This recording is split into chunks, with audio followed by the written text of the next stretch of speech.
Cursed objects. One of the most famous haunted objects in Britain is an ordinary-looking chair in a museum. This is the story of the cursed chair of Thomas Busby. In the 1700s, in the quiet town of Thirsk in Yorkshire, there once lived a man named Thomas Busby. He was a petty thief and a drunkard and a general nuisance to the town, really a bit of a troublemaker. But he had one thing that most people didn't, and that was a fierce temper.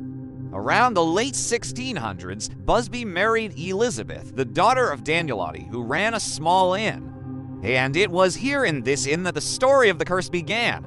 One night in 1702, Busby returned home from the tavern, both drunk and angry. And he found his father-in-law sitting in his favorite chair. The two began to quarrel, and Busby, in a drunken rage, murdered his father-in-law. To cover up his crime, he dragged the body into some nearby woods, but he was soon discovered. He was then tried and sentenced to death. On the day of his execution, Busby was hanged near the inn. Some say he was hung on a gibbet outside the inn. And before he was led away to his death, he shouted one last curse. "May sudden death come to anyone who dares sit in my chair." And so the curse began.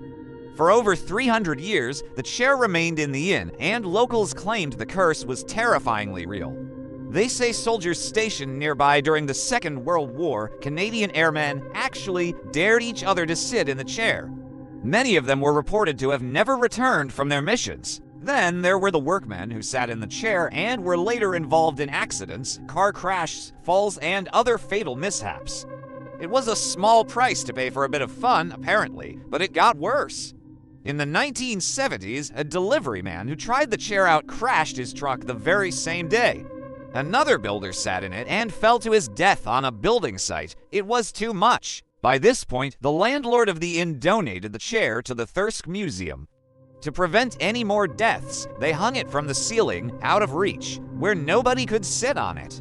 And to this day, the chair still hangs there untouched, bearing the chilling reputation of Busby's curse. Thanks for watching.